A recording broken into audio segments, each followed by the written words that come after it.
രേണുസുധിക്ക് cancer സ്ഥിരീകരിച്ചുവെന്ന വാർത്ത കേട്ട ഞെട്ടലിലാണ് പ്രേക്ഷകർ.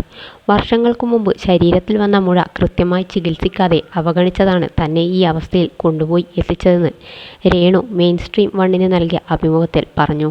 ക്യാൻസർ എന്ന രോഗമല്ല, തനിക്ക് എന്തെങ്കിലും സംഭവിച്ചാൽ ഏകമകൻ തനിച്ചായി പോകുമോ എന്ന ഭയമാണ് തന്നെ അലട്ടുന്നതെന്നും രേണു പറയുന്നു.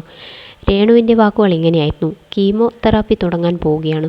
അതിൻ്റെ വേദനകളും ബുദ്ധിമുട്ടുകളും പ്രിയപ്പെട്ടവരിൽ ചിലർക്ക് ഇതേ അസുഖം വന്നിട്ടുള്ളതുകൊണ്ട് എനിക്കറിയാം.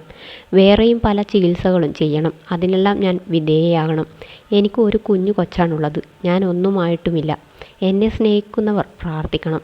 ക്യാൻസർ വന്നല്ലോ എന്ന് കരുതിയല്ല ഞാൻ കരഞ്ഞത്. എൻ്റെ കുഞ്ഞ് റിതപ്പൻ ചെറുതല്ലേ. കിച്ചു വലുതായി. റിതപ്പനെ ഓർത്ത് എനിക്ക് ഭയങ്കര വിഷമമാണ്. എനിക്കും കൂടി എന്തെങ്കിലും വന്നു കഴിഞ്ഞാൽ അവൻ കുഞ്ഞല്ലേ. അവന് എല്ലാവരും ഉണ്ടോ എന്ന് ചോദിച്ചാൽ ഉണ്ട്. എന്നാലും അവന് ആരുമില്ലാത്ത അവസ്ഥയാകുമല്ലോ. എനിക്ക് അസുഖമുണ്ടെന്ന് മോനോട് ഞാൻ പറഞ്ഞു.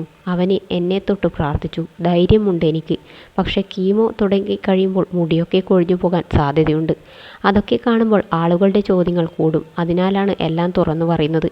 നമ്മൾ ഒന്നും ചെയ്തിട്ട് വരുന്നതല്ല ഈ രോഗം. കുഞ്ഞുങ്ങൾക്ക് വരെ വരുന്നില്ലേ. വിധിയാണ്. നേരത്തെ അറിഞ്ഞിട്ടും ഞാൻ ചികിത്സിച്ചില്ല. ഡോക്ടറെ കണ്ട് ചികിത്സിച്ചിരുന്നുവെങ്കിൽ ഇന്ന് ഈ അവസ്ഥ വരില്ലായിരുന്നു. കിച്ചു എന്നെ വിളിച്ചിട്ടില്ല. അന്നത്തെ സംഭവം എല്ലാവർക്കും അറിയാമല്ലോ. ഞാനും വിളിച്ചില്ല. റിതപ്പനെ ഔട്ടിങ്ങിന് കൊണ്ടുപോകട്ടെ എന്ന് ചോദിക്കാനാണ് അവസാനം വിളിച്ചത്. സത്യമാണോ അല്ലയോ എന്ന് ചോദിച്ചാൽ പോലും സുധിച്ചേട്ടൻ്റെ വീട്ടുകാർ വിളിച്ചില്ല. സെലിബ്രിറ്റികളിൽ തന്നെ ഒരുപാട് പേർ ഈ അസുഖം വന്നിട്ടും അതിനെ അതിജീവിച്ച് മുന്നോട്ട് പോയല്ലോ. അവരെല്ലാം എനിക്ക് മാതൃകയാണ്. എന്നിരുന്നാലും പലപ്പോഴും തളർന്നു പോകുന്നുണ്ട്. എൻ്റെ ആരോഗ്യം ഇപ്പോഴേ വളരെ മോശമാണ്. മുന്നോട്ട് ജീവിക്കണമെന്ന ഒറ്റ ചിന്തയാണ് എന്നെ ഇപ്പോൾ നയിക്കുന്നത്.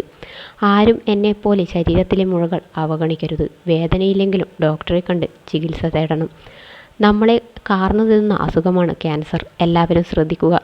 എൻ്റെ അവസ്ഥ വരാതിരിക്കട്ടെ. കോട്ടയം മെഡിക്കൽ കോളേജിലെ ഡോക്ടേഴ്സിനെ വിശ്വാസമായതുകൊണ്ടാണ് അവിടെ കാണിച്ചത്. പ്രൈവറ്റിൽ കാണിച്ചപ്പോഴാണ് എൻ്റെ രോഗവിവരം ലീക്കായത്. ഡോക്ടേഴ്സ് എന്നെ രക്ഷിച്ചെടുക്കുമെന്ന് ഉറപ്പാണ്. അസുഖം അറിഞ്ഞപ്പോൾ ഓർമ്മയിൽ എപ്പോഴും സുധിച്ചേട്ടനാണ്. ഉള്ളിലിരുന്ന് അദ്ദേഹം സംസാരിക്കുന്നത് പോലെ തോന്നും. അല്ലാതെ അദ്ദേഹത്തെ സ്വപ്നം കാണാറില്ല. സുധിച്ചേട്ടനും ഈ മുഴയുടെ കാര്യം അറിയാം. പക്ഷേ അന്ന് അത് വലിയ കുഴപ്പമായി മാറിയിരുന്നില്ലെന്നും രേണു പറയുന്നു. 15 വയസ്സുള്ളപ്പോഴാണ് രേണുവിൻ്റെ ശരീരത്തിൽ മുഴ പ്രത്യക്ഷപ്പെടുന്നത്. അന്ന് അത് ചികിത്സിക്കാൻ രേണു ശ്രമിച്ചില്ല. അതാണ് ഇപ്പോൾ ക്യാൻസറാണെന്ന രോഗമാണ് മാറിയത്. ക്യാൻസർ 3rd സ്റ്റേജ് കഴിയാറായി. സ്തനത്തിൽ നിന്നും അത് കഷത്തിലേക്കും വ്യാപിച്ചു. ഹൃദയത്തിൻ്റെ മസിലിലോട്ടും ശ്വാസകോശത്തിലേക്കും വ്യാപിച്ചു. അവസ്ഥ അല്പം മോശമാണെന്നും രേണുസുധി പറഞ്ഞു.